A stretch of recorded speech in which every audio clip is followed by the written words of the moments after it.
Fetin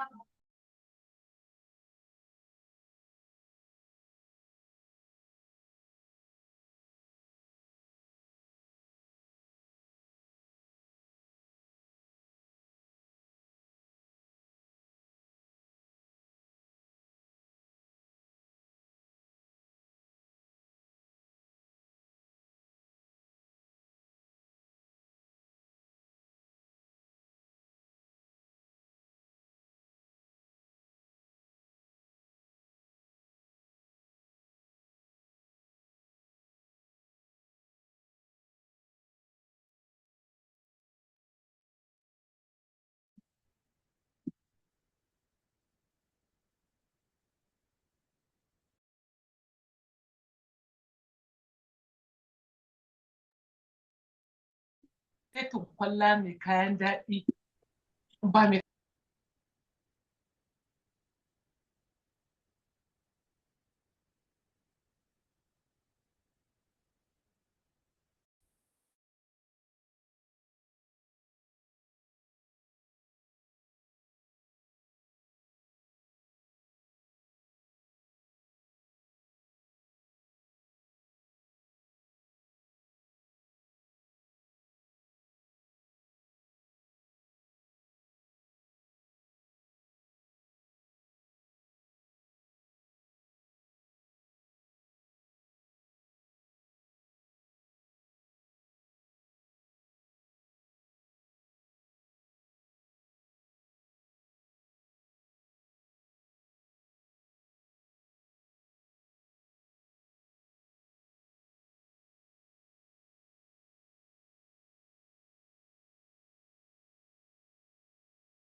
Good evening, everyone. Can you hear me? Yes, we can hear you, ma. Yes, I am waiting to be allowed to share screen. I cannot share screen.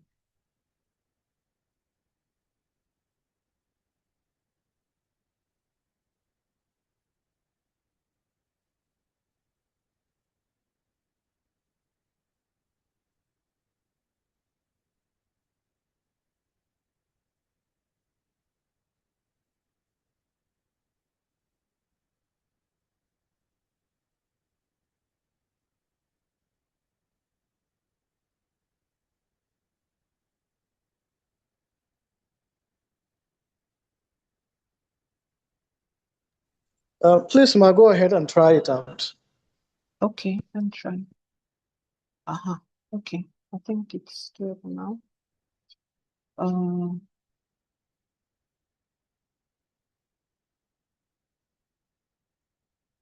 Can you see my screen? Yes, we can. So I'm trying to do. Yeah. Okay, yes, ma, we can see it. Yes, thank you.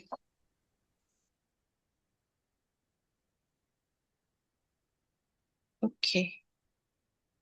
Okay, so I begin. Good evening. Good evening, ma. Can't see it anymore. Hold on, please. Oh, can you still see my screen? Yes, ma, we can still see it. So what did I do now? Okay. So my name is Dr. Ndionuka. I was asked to present on spasticity and pain management in stroke patients, a physiotherapy perspective. Okay, so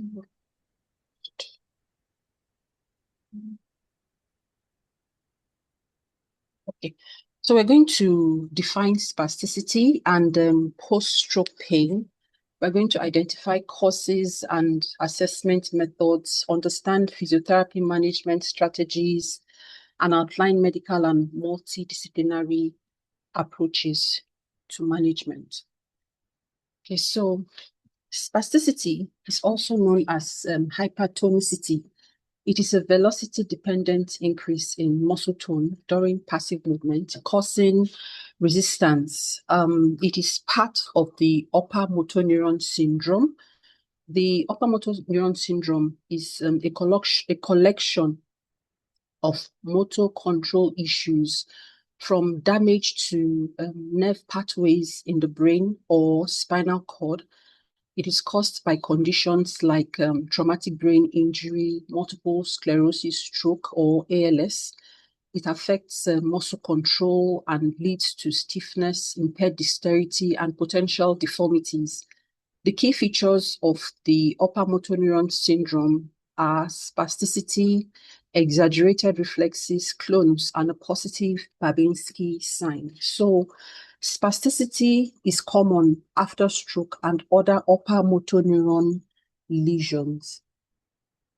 Spasticity is seen to be a positive feature of the upper motor neuron syndrome. This means that it is an increase or overactivity resulting from the loss of descending inhibition, contrasting with negative symptoms of the upper motor neuron syndrome, negative symptoms like paresis or paralysis, which are due to lack of function. Although spasticity causes significant problems like impaired movement and contractures, it is classified as a positive sign because it's an excess of function. It is not a deficit of function. It reflects an imbalance where spinal reflexes become hypersensitive, causing involuntary activation of muscles and resistance to stretch, often affecting anti-gravity muscles. So normally all muscles have in people that do not have neurological deficits, all the muscles have some tone to help us to maintain function, like activation of anti-gravity muscles to help us to maintain positions like sitting or standing postures.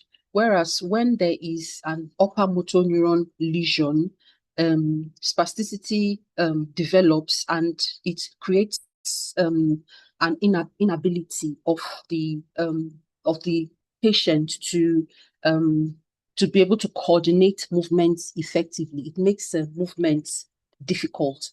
So literature has it that spasticity emerges in about in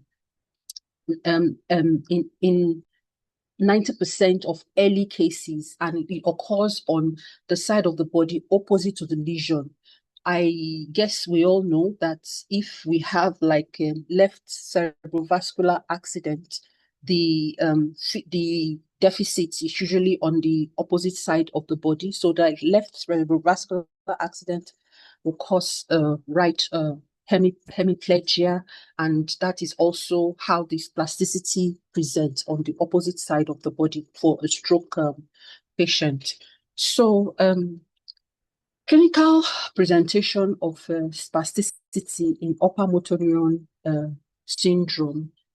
In the patient with stroke, we have the upper extremity spasticity. It is we usually have the spasticity in scapular retractors, in shoulder adductors, in shoulder depressors and internal rotators. We have it in elbow flexors and then forearm pronators and wrist and finger flexors. So that gives us the typical stroke posture that we have, where the upper limb is kept in adduction and internal rotation. The elbow is flexed and the forearm is pronated. Wrist and fingers are held in flexion for stroke. So this table shows the affected muscles. Like for shoulder retraction, we have the and downward rotation, we have the rhomboids affected. For the shoulder adduction and internal rotation, we have the pectoralis major, latissimus dorsi, and other muscles as listed on this table.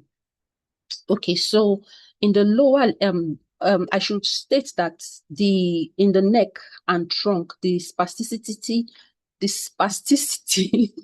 may cause increased lateral flexion to the hemiplegic side. In the lower extremities, it is often strong in the pelvic retractors, in the hip adductors and internal rotators, in the hip and knee extensors, the plantar flexors and supinators and toe flexors. The spasticity results in tight muscles. The posturing of limbs, like for a tightly fisted hand with the elbow flexed and held tightly against the chest, or a stiff extended knee with a plantar flexed foot, is common with moderate to severe spasticity. So this table is also showing the affected muscles in the different parts of the lower limb. Okay, so the form and intensity of spasticity may vary greatly depending on the CNS, on the central nervous system lesion site and the extent of damage to the central nervous system. The degree can fluctuate depending on the patient's body position or sensory stimulation, level of excitation, or level of voluntary effort. If left untreated, it can result in movement deficiencies, subsequent contractures, degenerative joint changes, and deformities. The posturing can lead to development of painful spasms, similar to like muscle cramping, and degenerative changes and fixed contractures. Spastic patients are unable to automatically adjust their posture, so they are mostly at the risk that an increased risk for falls, because they are unable to adjust and stabilize proximal limbs and trunks appropriately during movement. So they tend to lose balance and fall. So we said that spasticity is velocity dependent, meaning that the faster a muscle is moved or stretched, the greater the resistance to stretch or passive elongation felt. Clonus, spastic contractions and spastic dystonia may be evident. Clonus is defined as an alternating muscle contraction and relaxation of the agonist and antagonist muscles. Spastic contractions are abnormal antagonistic contractions that present during voluntary agonist effort, and spastic dystonia is a muscle contraction that is present at rest, leading to a constant clinical posture that is highly sensitive to stretch. We also have like the clasp knife phenomenon and the stroking effects, where stroking the surface of the antagonist muscle may reduce tone in spasticity. The epidemiology of spasticity is that it affects 35%, about 35% of people with stroke, more than 90% of people with cerebral palsy, 50% of people with traumatic brain injury, 40% of people with spinal cord injury, and between 37 to 78% of multiple sclerosis patients. So the anatomy and etiology, it's an upper motor neuron injury, which leads to loss of inhibition downstream and hypersensitivity of the reflex arc within the spinal cord.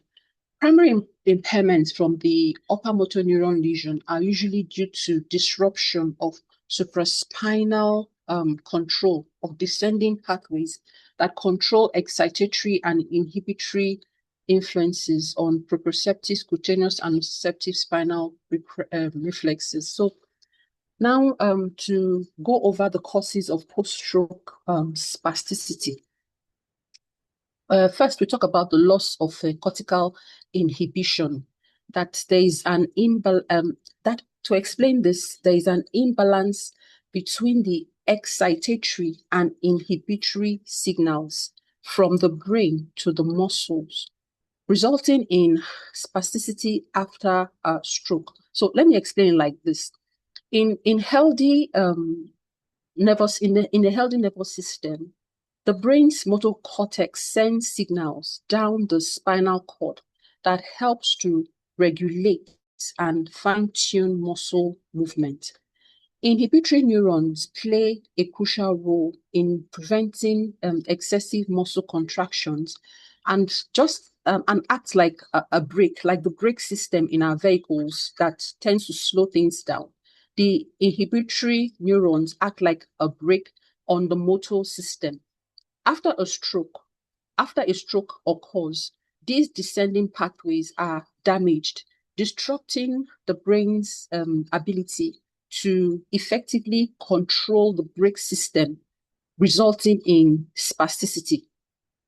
This explanation of mine is very simplified. It's a very simplified explanation of a complex process. And this explanation I've just given of inhibitory neurons going from descending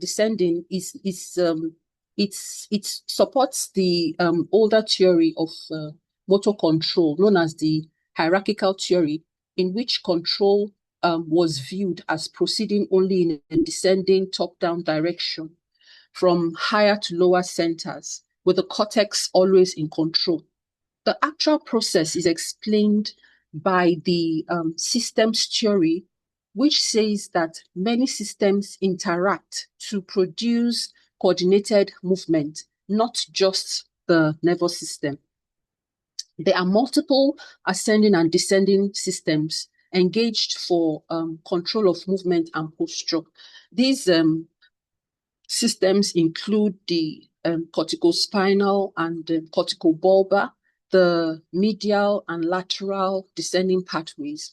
It also includes mechanical factors of the musculoskeletal system, like the inertia, gravity, the body mass of the patient. It includes the patient's cognition, that's the patient's attention span, the patient's ability to learn, the patient's memory, judgment, and decision-making capabilities. It includes the patient's perception level, that's the patient's ability to interpret sensations. So all these contribute to the overall quality of the movement produced by the patient. Another cause of post-stroke spasticity is the hyperactive stretch reflex. This hyperactive stretch reflex is the core cause of spasticity because the brain's normal inhibition on the spinal reflex is lost, causing muscles to contract excessively and involuntarily. The prolonged immobility as a cause of post-stroke spasticity does not directly cause spasticity, but it's a major factor that can aggravate existing spasticity and lead to secondary complications like contractures. Poor positioning as a cause of post-stroke spasticity is also not primarily the cause of spasticity, but is a major trigger that can increase the frequency and severity of spasticity in individuals who already have an underlying central nervous system damage. So how does poor positioning aggravate spasticity?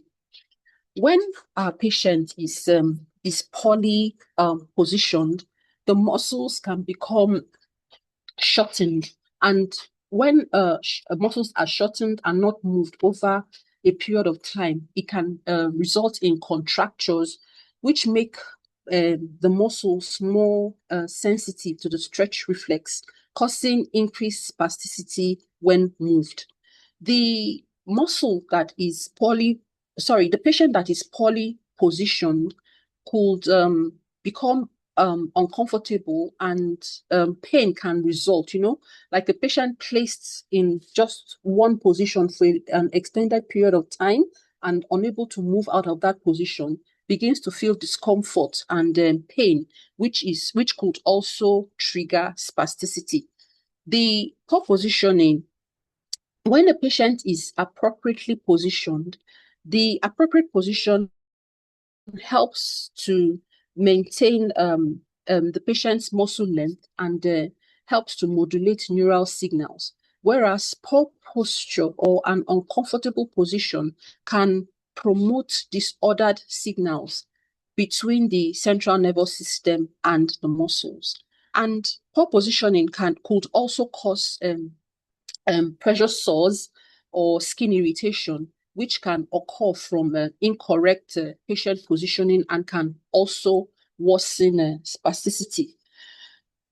So it goes without saying that proper positioning is a vital non-pharmacological strategy for managing spasticity and preventing secondary complications like contractures and pain.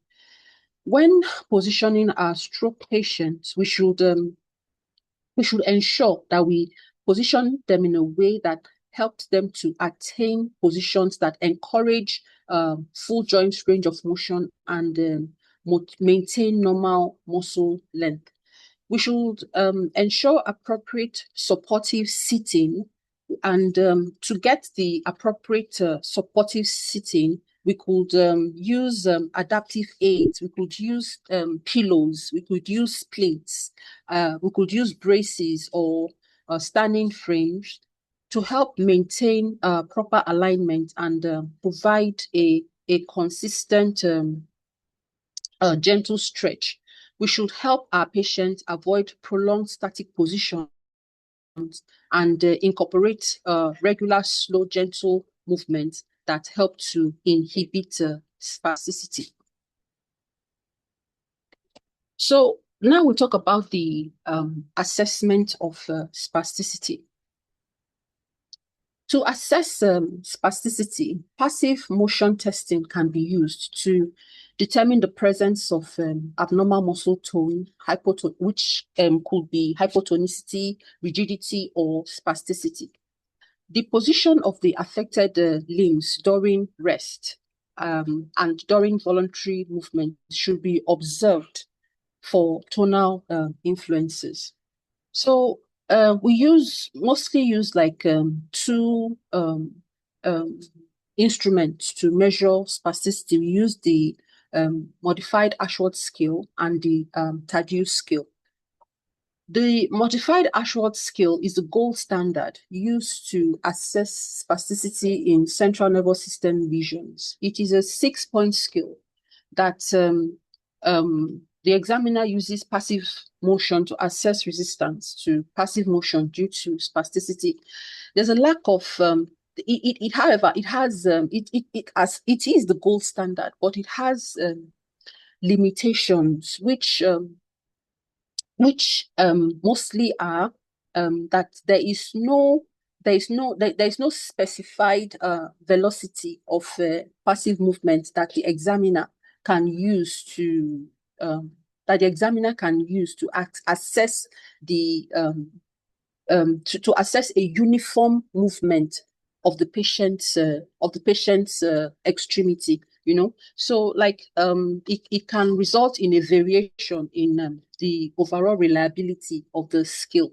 For example, the modified Ashworth scale has been shown to have moderate to good intra-rater reliability, but only poor to moderate inter-rater reliability.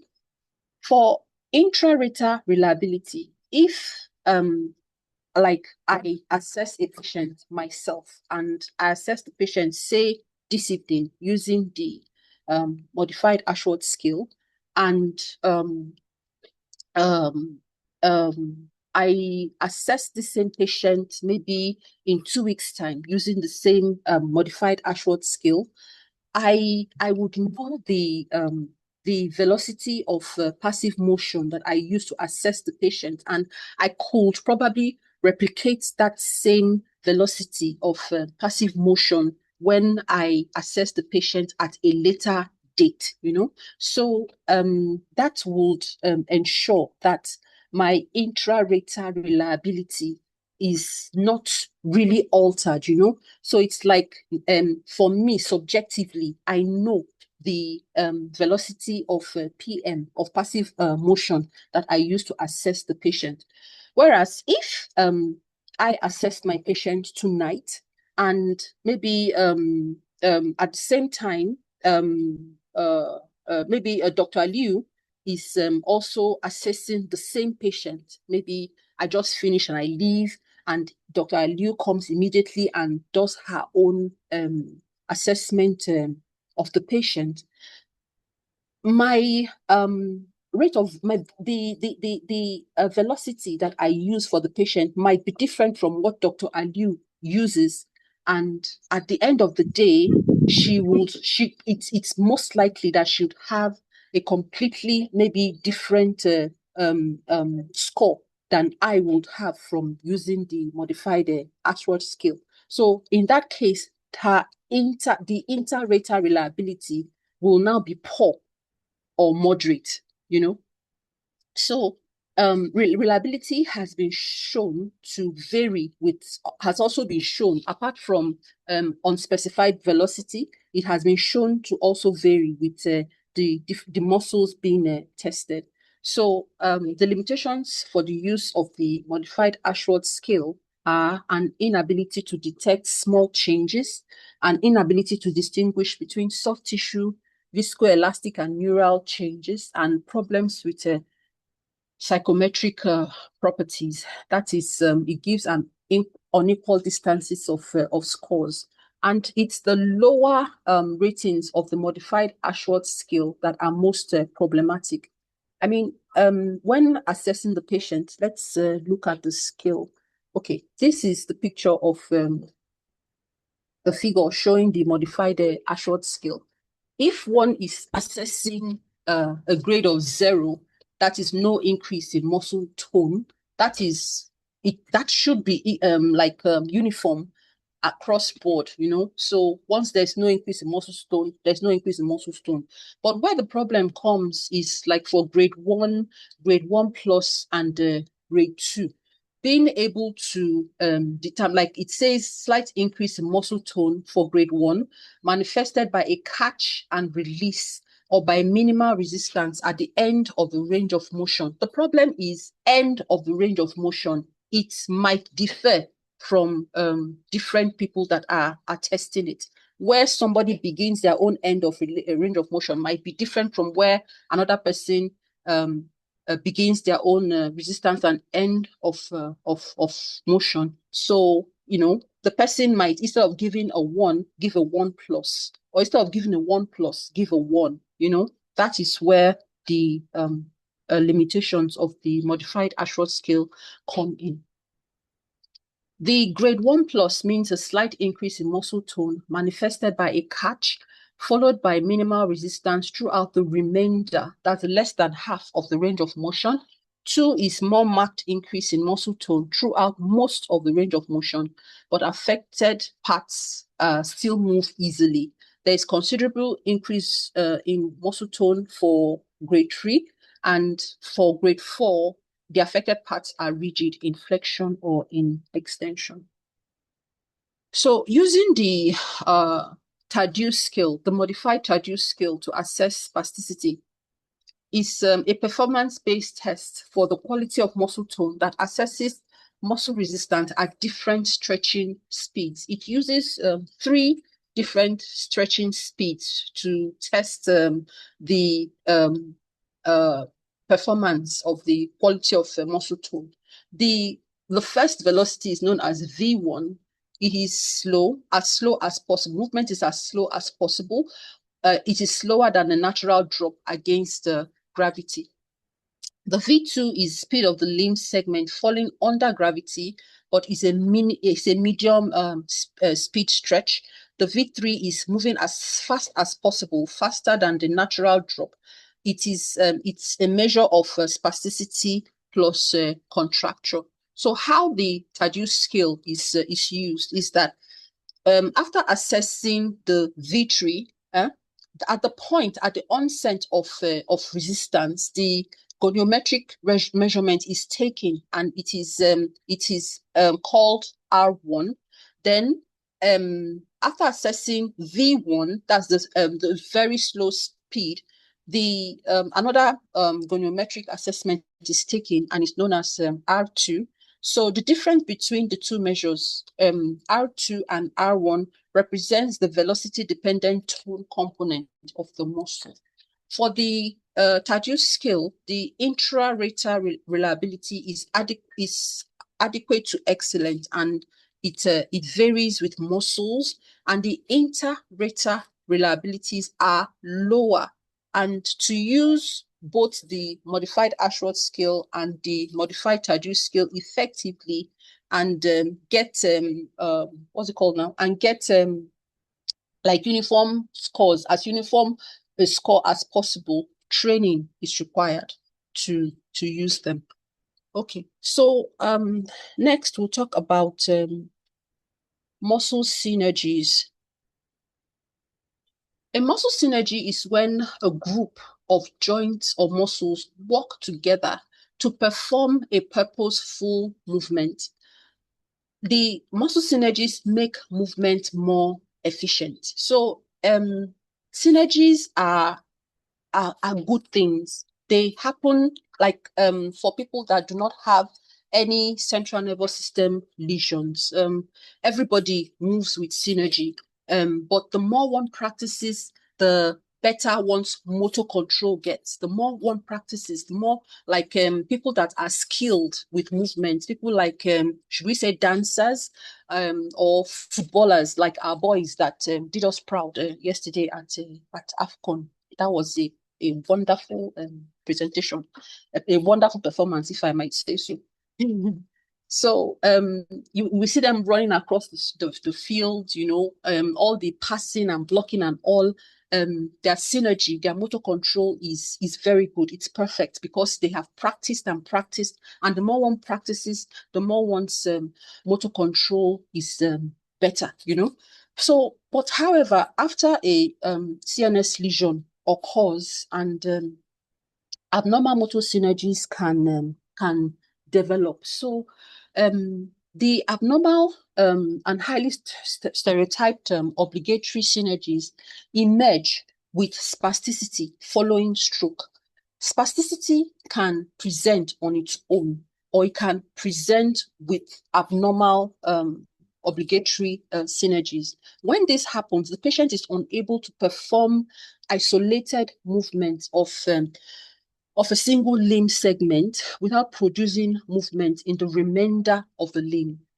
For example, if we were to ask a patient to maybe take some food and put it in their mouths with the affected limb, as the patient is trying to carry out that movement, the movement that just involves like elbow flexion, the flexion of the elbow will also result in shoulder flexion and abduction and external rotation, which will now pose a problem. It will pose a challenge for the patient, who will be unable to carry out that movement. So we're saying that these abnormal obligatory synergies negatively affect the patient's ability to perform functional activities of daily living. Okay, so we have two distinct abnormal synergy patterns that have been described for each extremity. We have the flexion synergy and extension synergy. For the upper extremity, the obligatory synergies following stroke look something like this, For like figure A, looking at figure A, it's like asking this this patient, maybe to carry something and place it up on a shelf. And in the process of placing an object on a shelf using both extremities, the unaffected side will move without any problem, proper synergy, but the affected side will now go into abduction, as you can see, abduction, external rotation of the shoulder. The elbow goes into flexion, the forearm goes into supination, and the fingers goes into flexion. So this stops the patient from completing the goal. So this is like a flexor synergy of the upper limb, while this is an extensor synergy of the upper extremity. For the lower extremity, obligatory synergy following stroke, this is the one that most of us are used to, that is like hip extension and, hip knee extension, and the ankle is also in maximum plantar flexion. For the flexor synergy, when the patient tries to like bend the hip joint, the knee also goes into flexion, and the ankle goes into dorsiflexion, and that makes it difficult for the patient to move functionally. So obligatory synergies are often incompatible with normal activities of daily living and functional mobility skills. For example, the patient with a strong lower extremity extensor synergy will have difficulty walking owing to foot plantar flexion and inversion, with the hip and knee in extension and adduction. That is creating a scissors gait pattern. So it's difficult for the patient to move.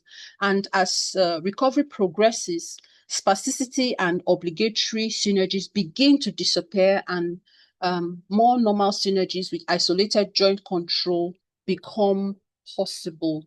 Okay, let me first of all.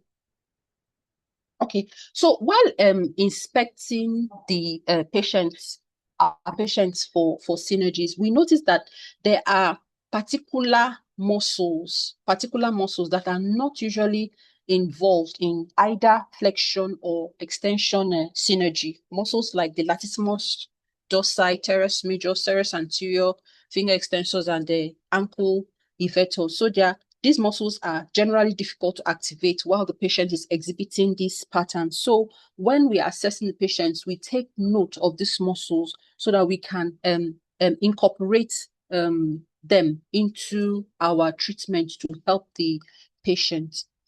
When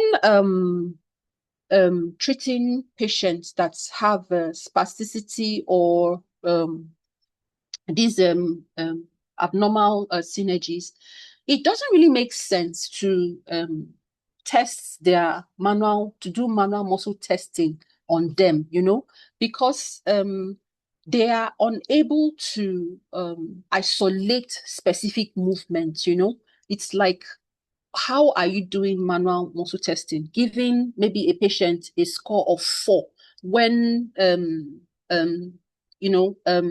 he's unable to isolate specific movements. It poses a problem of validity, because there is strong spasticity and synergy dominance. So the person is not voluntarily doing the movement. So it kind of negates the purpose of doing a manual muscle test for the patient. So in this situation where the patient is highly spastic or is exhibiting abnormal synergies, it makes better sense to observe the patient carrying out like functional activities as best as they can, and you just report what you see. Maybe the patient is unable to flex the limb or extend the leg, anything. You just describe what you see based on that the person has social synergy or the person is spastic. So report what we see until the patient begins to recover. And while the patient begins to recover, the person's motor control begins to become like reestablished, and the person is better able to carry out isolated movements. Then we can now start using the manual muscle test to assess muscle strength, or use the dynamometer to do same. Okay, so now we talk about the stages of stroke recovery. We have the using the Brøndström framework. Okay, that's the table. Using the Brøndström framework for assessing a recovery following stroke. We have 6 stages. Well, there's some literature that we say 7 stages, but well, I'm more used to the 6 stages scale. Stage 1 is the stage of no movement of the limbs. No movement can be elicited. It is a period of flaccidity immediately following the acute stroke. And stage 2, gradual recovery begins, and synergies begin to appear. They begin to appear, but they are linked to the patient's to associated reactions. So there is minimal voluntary movement is present. Minimal. It's more linked to associated reactions. But at this time, we notice that spasticity begins to develop. For instance, maybe the patient yawns. When the patient yawns, we'll just see maybe like the upper extremity just suddenly go into either flexion or extension synergy in response to the yawning. So it's more of an associated reaction thing at the second stage. At the third stage, spasticity increases more and may become severe. The synergies are also still there at stage 3, and then spasticity becomes more severe. At stage 4, some movement components that do not follow the path of synergy are more evident, and spasticity begins to decline. That means that the patient is gradually regaining voluntary control of movement. At stage 5, if progress continues, the patient begins to move better, and basically the limb synergies lose their dominance over the patient's voluntary movement. At stage 6, there is it's a movement, motor function is restored. Movement is more fine-tuned, it's much better, voluntary action is much better. But this stage 6, we should note, is not always achieved by everybody, because the recovery process for a stroke patient can plateau at any time, but with proper treatment, we should be able to get the patient to get a maximum motor recovery as much as we can. So, yeah, we said stages of stroke recovery. We have the stage of flaccidity. From stage 2 to stage 5, there is an emergence of synergistic movement, yes, and the survivors from stage 5 begin to regain ability to perform more complex coordinated movements. So how do we break these synergy patterns? We break synergy patterns by identifying the movements that inhibit synergies, and repetition of these of movement help to rewire the brain and separate synergistic muscle movements. So we observe the patient, we notice the synergy patterns, and then we inhibit them, and the more we get our patients to repeat the exercises that we give them to inhibit these synergies, the more it helps the brain to get to be able to like separate and break the synergy, so that voluntary movements can emerge, and the person can the functional ability of patients can be restored as much as possible. So consistent practice is required for coordinated movement to be restored.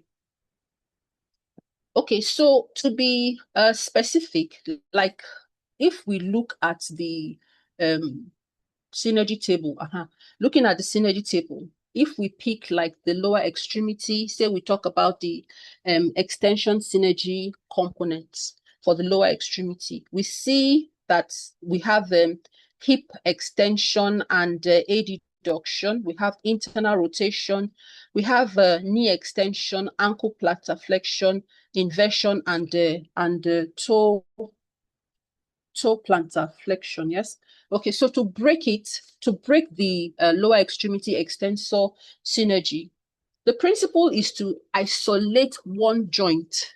We should isolate the one joint that we plan to work on and prevent the other two joints from carrying out the synergistic movement pattern. Like for the lower limb, the 3 major joints that are affected are the hip joint, the knee joint, and the ankle joint. So if we isolate one joint, then we then work on preventing the other 2 joints from carrying out the synergistic movement pattern. Example, if we are trying to prevent foot plantar flexion when working on knee extension, we can use bracing, we can use the ankle foot orthosis. Okay. So like for the hip, to work on the hip, we isolate components of the movement by doing things like bridging, like we're doing our bridging, but it is bridging with the feet, our feet placed on wedges. I tried to get diagrams, but I couldn't. So I just tried as much as possible to describe it, to break down the description as much as possible, so that you can please work with me and let's use our imaginations. None of these treatment practices are new to us, so we can just imagine it and let's move together. Okay. So as I was saying, that for the hip, we isolate components of the movement by like bridging, but bridging with the feet on wedges. So the feet, in the extensor synergy, we get the foot will be pointing, as in there will be excessive plantar flexion.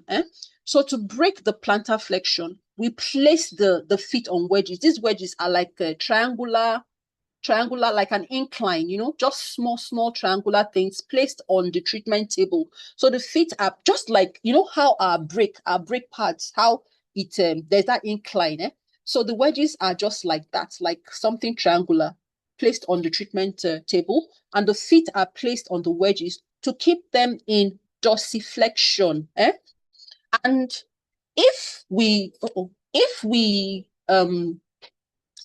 ask our patients to do the bridging, most likely the affected limb would fall open. The unaffected limb would still remain on the treatment table, but the affected limb will go into abduction and external rotation and fall on the bed. So to prevent that, we use a TheraBand to hold the knees in place while both feet are placed on the wedges. Then we ask our patient to do bridging in that position. So in that position, we have gotten rid of the dorsiflexion component of the ankle. Yeah, we have gotten rid of plantar flexion, and placed the foot in dorsiflexion. Yeah, we have gotten rid of the knee extension of the lower extremity extensor synergy by flexing the knees. You understand? It's like the patient is in crook. We know how to do bridging now. The patient is in the crook lying position, and the knees are held together by the TheraBand, held in place by the TheraBand, and then the hip can now come off the bed, and we do our bridging. So we are working on the knee, and with repetition, that would really help to improve the patient's voluntary movement and break that extensor synergy in the lower limb. So when we do this bridging, maybe over and over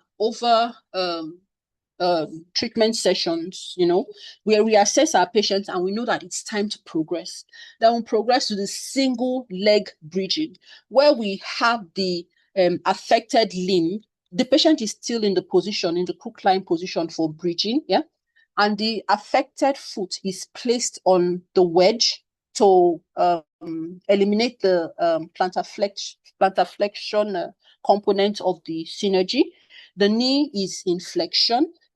The unaffected leg is crossed over the affected lower limb. Like when we sit down and we are crossing our legs, when we are being elegant and all. But in bridging, in single leg bridging, the unaffected leg is crossed over the affected leg to hold it in place. It's more difficult, but it's progression. We are progressing the exercise. So we do this. After some time, it could even be at the same session if the patient can do it. We get them to go into kneeling. They kneel on the affected side, and kneeling is tall leaning. That's 2-point kneeling. Yeah, but it's like we modify it. So we help the patient to kneel on the affected knee. So the hip will be in extension, the knee is bent in kneeling, and of course the plantar flexion part of the synergy is also off, since the lower limb is in flexion. Yeah. And then the unaffected side is also in the kneeling position, is flexed. So we now get the patient to that unaffected knee to open it, that's to abduct it and adduct it, continue to abduct and adduct, but of course you hold on to a surface so that he doesn't fall.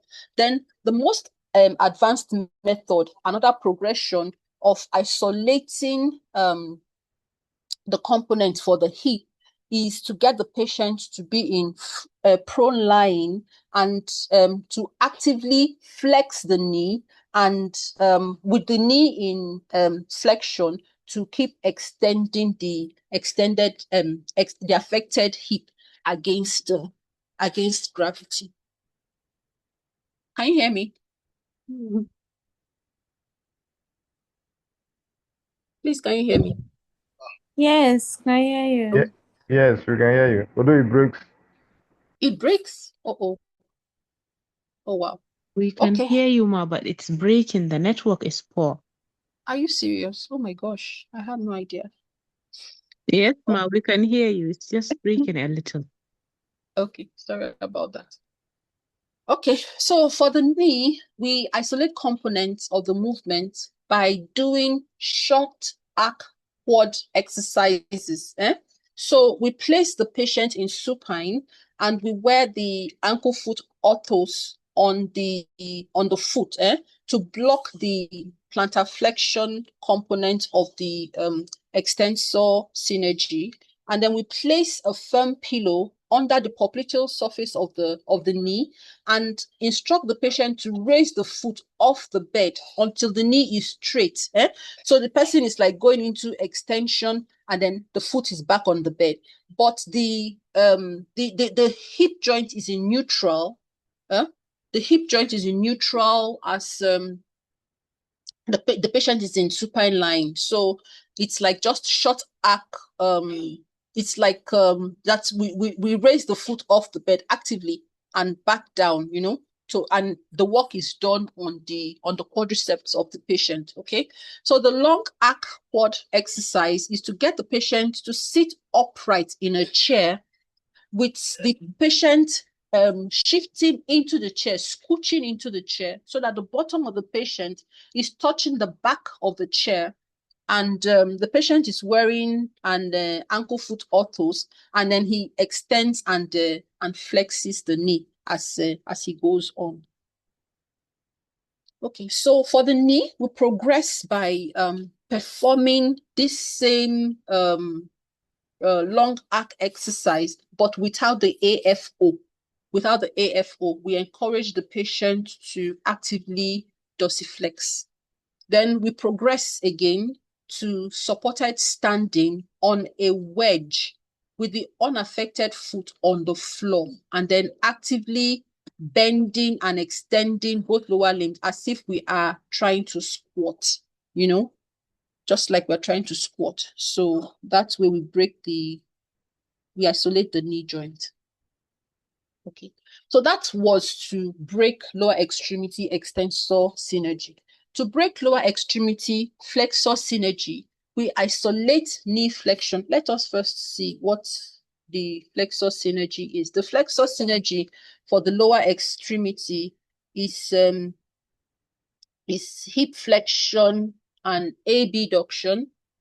Is hip flexion and abduction, external rotation, knee flexion, ankle dorsiflexion, inversion, and toe dorsiflexion. So to break lower extremity flexor synergy, we isolate knee flexion without hip flexion, because the flexor synergy is when we flex the hip, the knee also goes into flexion and the ankle goes into dorsiflexion.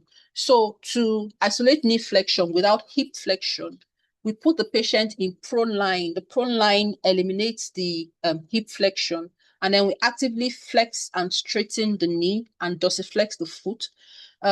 If we are unable to flex the knee, we can use like an elastic band to assist the knee flexion and just continue like that while encouraging the patient to to try to actively take over the movement. Then we can progress to standing.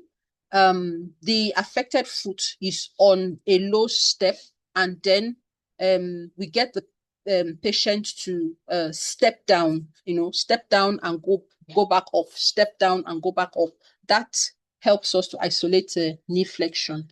So for the flexor synergy, to isolate hip flexion without knee flexion, we get a knee immobilizer. It could be like a knee brace, like a rigid knee brace, or we could use a back slab, apply a back slab to the knee to eliminate knee flexion, and then we get the patient to, like the patient is doing like straight leg raises, actively flex and straighten the hip in supine lying.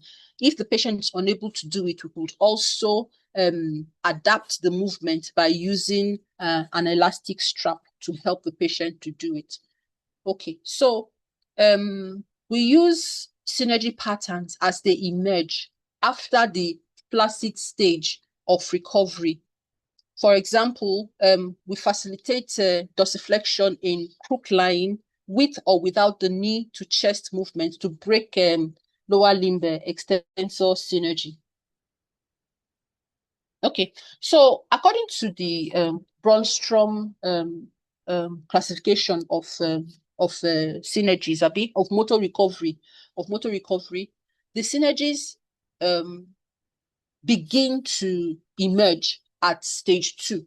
So the sooner we start using the synergies to the emergence of synergies after flaccid stage to try to facilitate movement, the better. We try as much as possible to use that window, that early window, you know, when the limb is just moving from the flaccid stage to you know, and increasing, the synergy is increasing and spasticity is increasing, to try to facilitate movement quickly before we lose the window. So there's usually this question, there's this confusion that some people say spasticity kind of is beneficial for the patient's recovery. Others say no. So literature says that spasticity is absolutely, it's not essential to CNS lesion recovery. Spasticity is a sign of maladaptive neuroplasticity. In fact, somebody said in a recent webinar that I attended that for spasticity to emerge, it's like to emerge and to kind of paralyze the patient is failure on the part of the physiotherapist, you know. But we know that, like in our climb, at least where I work, before you see the patient for the first time, the patient has probably gone to church after at the period of acute stroke.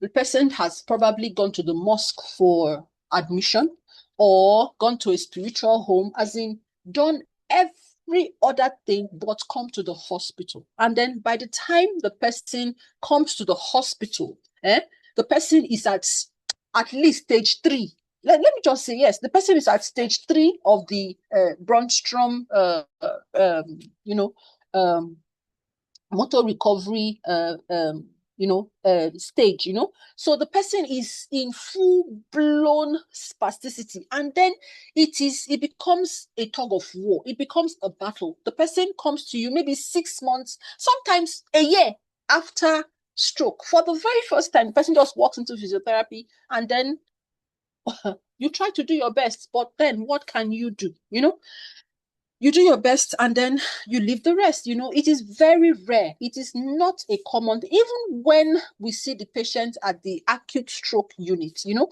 we begin treatment at acute stroke unit, immediately they are discharged home and they're supposed to continue outpatient physiotherapy.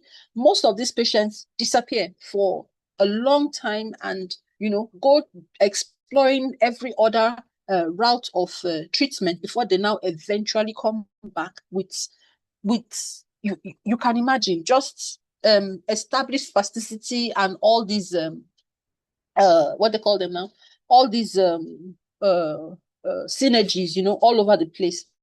And well, we just do what we can. So spasticity is not essential to CNS lesion recovery. It is a sign of maladaptive neuroplasticity. While the presence of spasticity can sometimes be a predictor of potential motor recovery, particularly in conditions like subacute motor complete spinal cord injury, it is not a beneficial part of recovery, of the recovery process itself. In this group of patients, that's like in the spinal cord injured patient with subacute motor complete injury, the spasticity indicates that some descending motor pathways are still preserved, helping to predict which patients may have a greater potential for motor recovery, even though the spasticity itself needs management. We can all agree that spasticity is often problematic and detrimental as it interferes with overall activities of daily living and can result in pain, in sleep disturbance, and in contractures.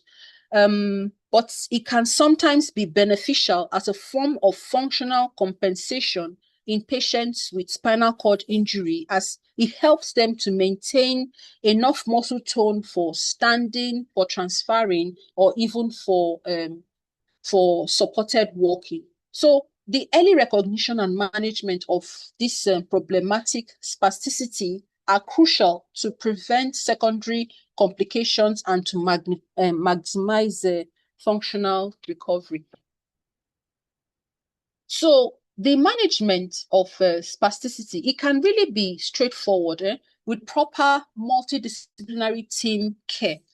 It should be treated early before complications arise. Now, it is not a time for the doctor to be saying the patient is my own, or for the pharmacist to be saying the patient is my own, or for the physiotherapist to be saying the patient is my own.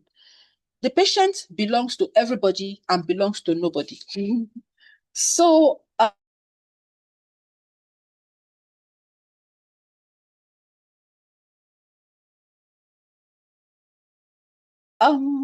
we should really, where the patient needs the help of the neurologist. Maybe, as I said, we have this patient that returns to us 1 year after stroke, and the spasticity is out of this world, and we have tried everything, and maybe it's not working. We could refer the patient to the neurologist to give appropriate medication, to bring down the spasticity. And then that window that we have where the spasticity has been brought down, we give our treatment to help to get the patient to voluntarily move the affected limbs. And before you know it, the patient can get better.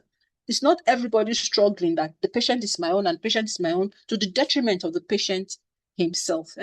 So apart from considering spasticity as a multidisciplinary team care project, it is very important for us to consider the triggers of spasticity when planning interventions. So there are a number of stimuli which can increase or worsen spasticity.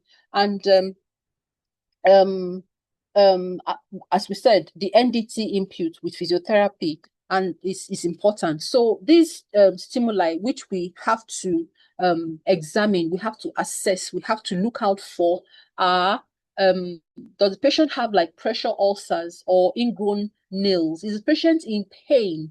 Is the patient in any form of discomfort from restrictive clothing or catheters, that are not properly placed? Is the bladder full? Is the catheter full? The position of the patient, is it adequate?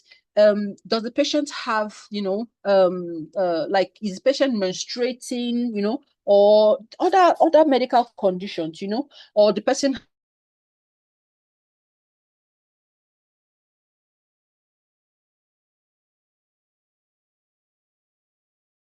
has ill-fitting orthotics that makes the, keeps triggering the spasticity, We're trying to treat we'll get to the physiotherapy management of spasticity in a bit. We're trying to treat the person's spasticity, and maybe because we didn't look out for these stimuli, it's a self-perpetuating circle where we're trying to treat spasticity, we are bringing down spasticity, all these conditions that we didn't watch out for are there, and it's feeding the spasticity, and it just continues, and we're wondering where we're getting it wrong. So proper assessment of the patient and then giving the appropriate treatment matters. So physiotherapy for spasticity. We know that there's no particular cure. There's no one cure for spasticity, but there are many treatment options, and we can actually help our patients to come out of these spastic and abnormal synergy patterns, and and resume life, as much as they're able to go back to their normal life. So it's essential that we try as much as possible to help our patients. Okay, so so we said earlier that there's spasticity can help some spinal cord injured patients. So if we are like treating, it's not spinal cord injury we are talking about here now, we're talking about stroke. But just by the side that if we are treating patients with spinal cord injury and they, come down with this spasticity, we know that like for the ASIA-A, that this spasticity can help. Physiotherapy can help to use this spasticity to and to help the patient to maintain weight-bearing positions and even ambulate to an extent, to help to decrease the development of osteoporosis, to help to strengthen muscles, improve circulation, and improve their general mental health. Okay, so the aims of physiotherapy are to prevent contractures, reduce pain, improve function, to help to get the patient to a point that there is an ease, that his condition eases nursing care and personal care difficulties, to help to strengthen weak muscles, to help to improve their fitness, their cardiovascular fitness, reduce stress, fatigue with cardiorespiratory exercises. Excuse me. So how do we do this? We do this by adopting proper positioning for the patient, by doing slow, prolonged stretches, or using braces for the patient, by doing our range of motion exercises, passive range of motion, assisted active, and so on, weight-bearing activities, strengthening of antagonists, educating the patient and caregivers, neurofacilitation techniques, or adjunct management. Let's talk about the PNF, the proprioceptive neuromuscular facilitation technique, which we can use it. It aims to maintain and improve muscle length and flexibility. We use the contract, relax PNF technique, in which we hold contractions for like 5 to 10 seconds. We push the limb gently against the stretch, and there is some literature evidence that long-term stretching may change the sensitivity of the stretch reflex and reduce spasticity. We've talked about using splints, serial casting, cryotherapy. Okay, we can use cryotherapy. We can use cryotherapy for individual muscle groups for like 20 minutes for each individual muscle groups. It can help to lower the muscle temperature and help to reduce cryotherapy. The shockwave therapy, we can use it on the flexor hypertonic muscles of the forearms and the interosseous muscles of the hand in patients with a stroke. It has been shown that for patients with stroke of greater than 3 months duration, that the shockwave therapy helps them to reduce spasticity. Okay, so we talked about patient and caregiver education. It is very important that the patient should be educated on maintaining a daily stretching and range of motion program. In addition to the patient, the family and caregivers of the patients should be educated about proper positioning, about daily skin inspection, and adequate and regular bowel or bladder regimen to avoid nauseous stimuli and identify signs of infection and pain. Okay, so medical and pharmacological management of spasticity. Some individuals may benefit from medications to manage spasticity. The benefits of the drugs are balanced with the probable side effects. So if the side effects outweigh the benefits, the drugs are not given. Mild spasticity will not benefit from drugs because that will induce more muscle weakness or fatigue. The spasticity is mild, So if the spasticity is mild, there's no need to use drugs. We can use non-pharmacological methods like physiotherapy to help the patient. Medication, the spasticity can be generalized spasticity, can be focused, or it can be what's called the medication, so intrathecal intervention. So for focal medications, we can use the doctors, not us now. The doctors can use the botulinum toxin that injected into the particular affected regions. The effect of the botulinum toxin can last about 3 months and can be repeated many times over. So during that window of 3 months, a lot can be done for the patient in the physiotherapy clinic. Okay, so if spasticity is widespread, then systemic medications are used, like dantrolene, pregabalin,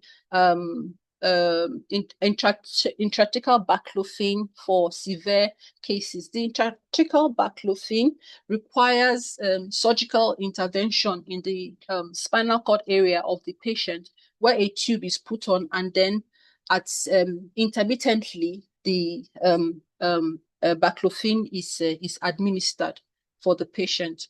So if spasticity is localized, then local medication is used, like the botulinum toxin, which is also known as Botox. Botox is popular for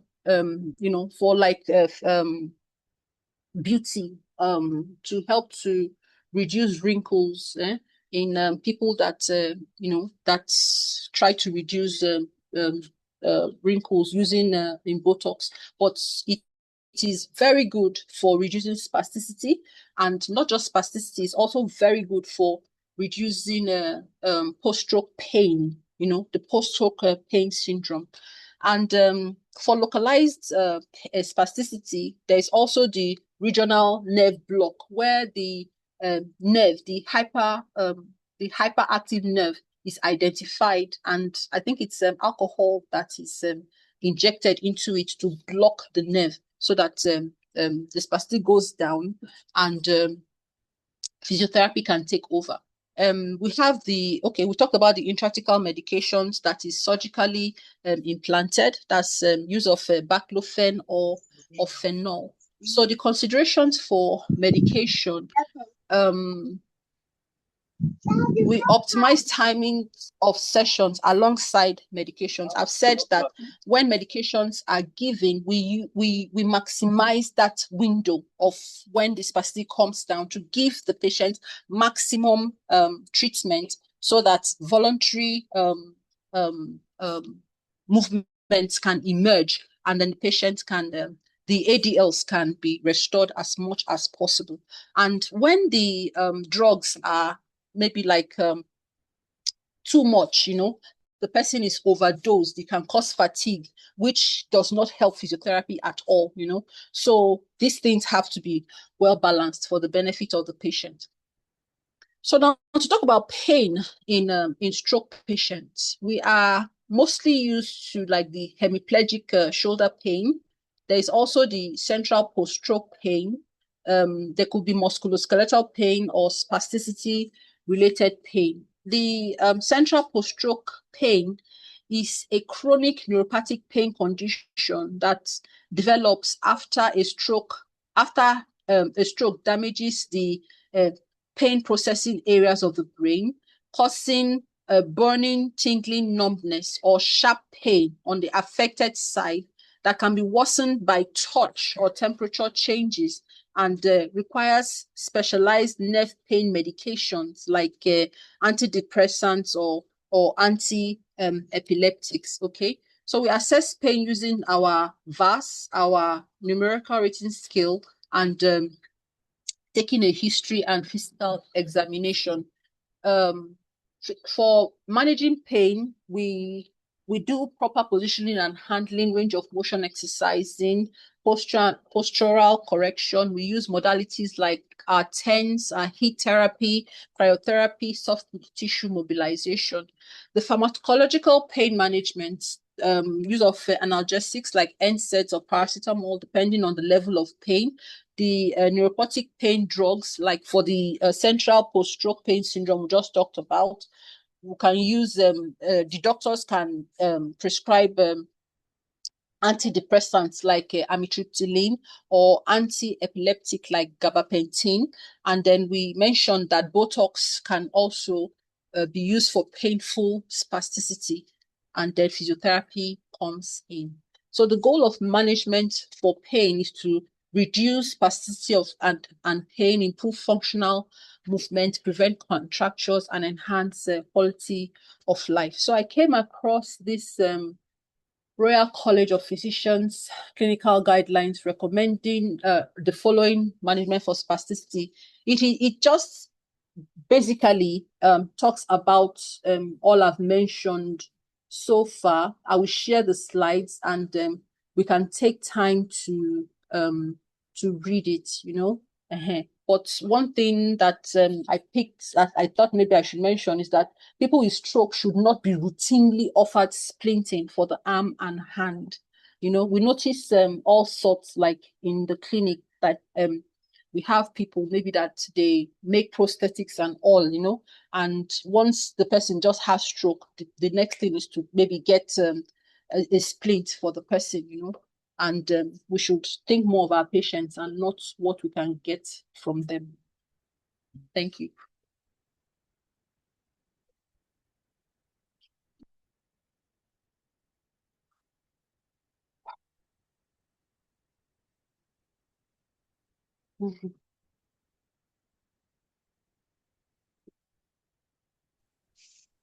Thank you very much, Doc, for the presentation. The floor is now open for comments, questions, and any commentary from the audience. So the floor is open. You can raise your virtual hand and unmute yourself, or you can post the comment in the comment section, please.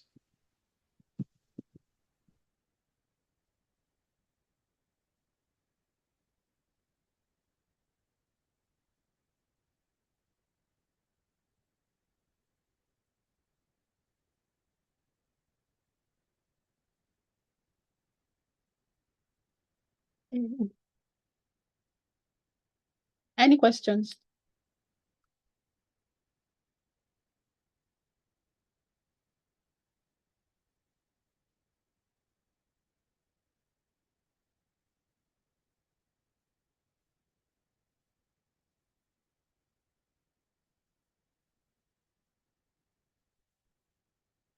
Any questions, please?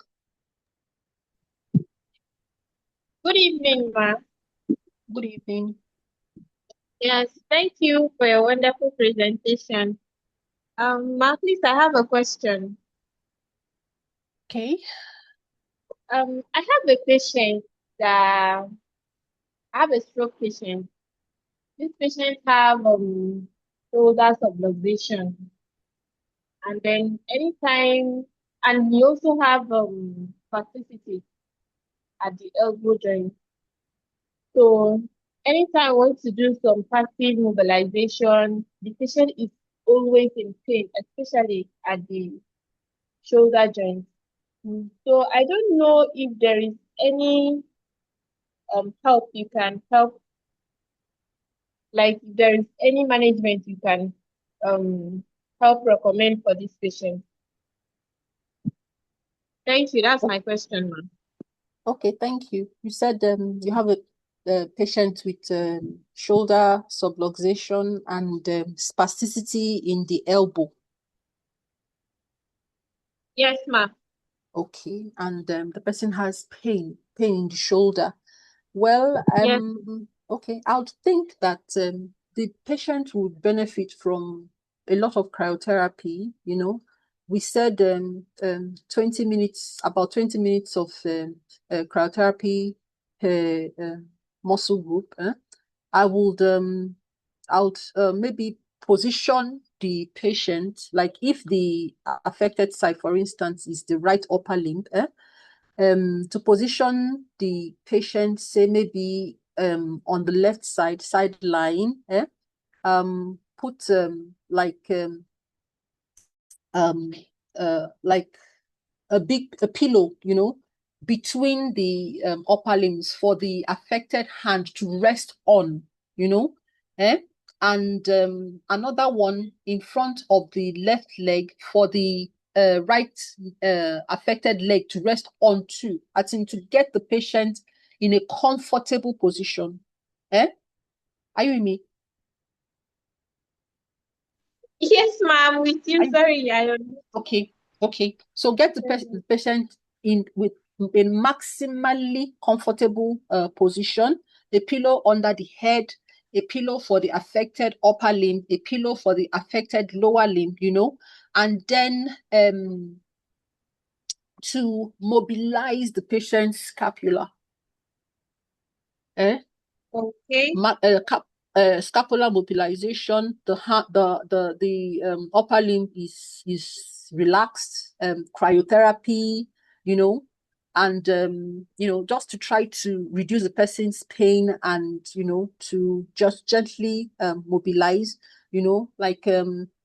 That's it basically. I think there's people that in fact with stroke management there are a lot of so many schools of thought. Yes, ma'am.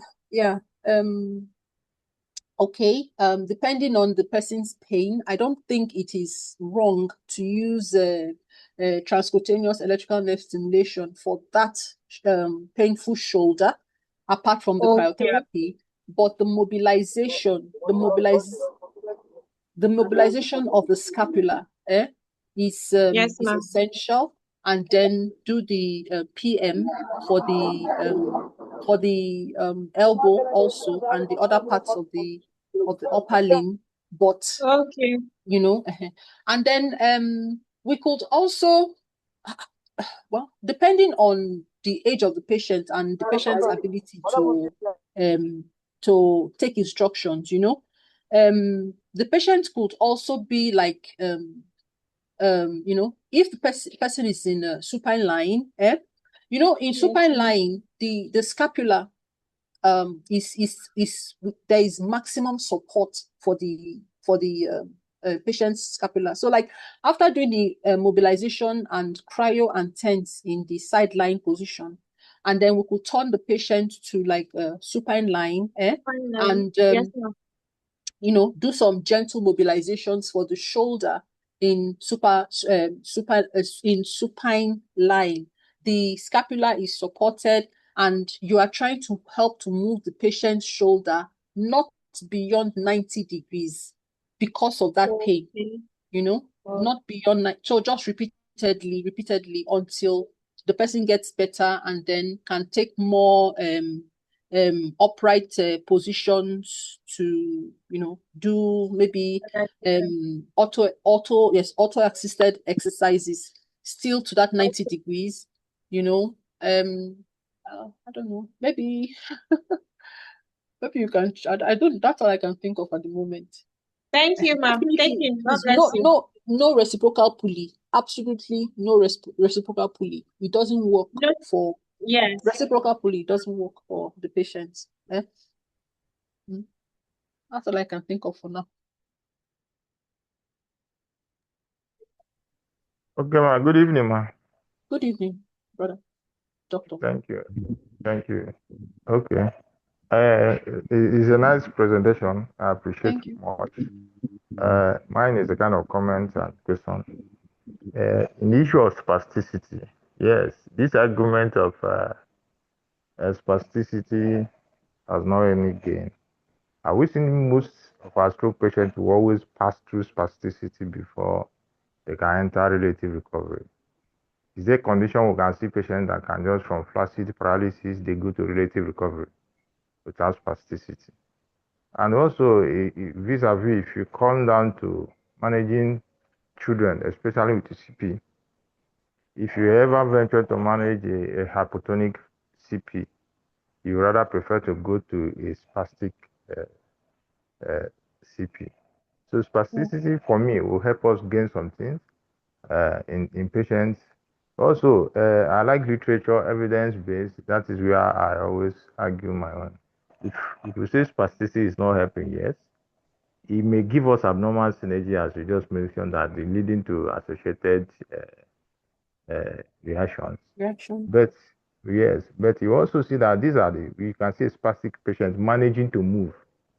At least he can move, although with some abnormalities. But it's better he can move than to remain there with trying to break the spasticity to where we may not all stroke patients or CNS patients will enter relative recovery. Again, what are the things we physiotherapists that do that can bring in worsening spasticity in patients? I remember you mentioned about positioning. Yes, mostly in the world, you see patients always prefer to lie supine, and we have known that the supine position worsens spasticity. Again, just like you mentioned, issue of orthotic devices. The idea of if you do not put something, they will not see you are doing anything. People always like to stimulate a patient, even when there is spasticity. And once they keep on stimulating on the flexor synergies, the most of the anti-gravity muscles that are already into spastic, you see most of the patients keep on stimulating. So I don't know if that has an effect, because in my own school of thought is either you don't stimulate at all, or you go to the antagonist, those ones that are weak. So these are kind of comments I want, and once more I say I appreciate your presentation. Thank you. Okay. Thank you very much. Thank you. Yes, I agree. It's the weaker part of the spastic muscles that is stimulated if necessary. And it's not every patient, like you said, that goes into spasticity. It could be, as you said, from the hypotonic patients, and then maybe it gradually gets better. Like I said, somebody was saying in a webinar that I attended that when there is really, really bad uncontrolled spasticity, is the failure of the physiotherapist to handle, depending on whether or not the physiotherapist got the patient at the right time. Should we say at the acute or subacute stage of the stroke? So yes, I agree with you. There are some what's it called, benefits to spasticity, like we said now, for the people with spinal cord injury. And yes, in cerebral palsy, spasticity can help too, just like we said for the spinal cord injury, to help to get the to help to trigger primitive reflexes, yes, that can help to improve function in the patients. So yeah, thank you.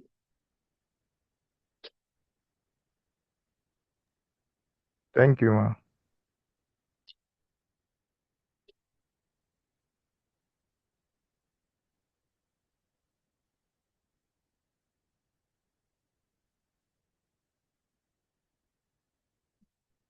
Any more questions, please?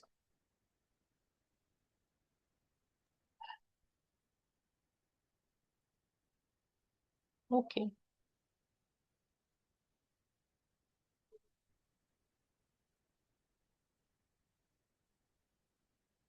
In the absence of any more questions, we'd like to thank you once again, Ma, for your wonderful presentation. We are really grateful for your time. Thank you, Ma, and good night. Thank you very much for having me. I appreciate it. Thank you. We're truly grateful, Ma. Thank you. Thank you. Thank you, ma. The slide, as you promised, please. Yes, I will send it. Thank you. Thank you. Thank you very much.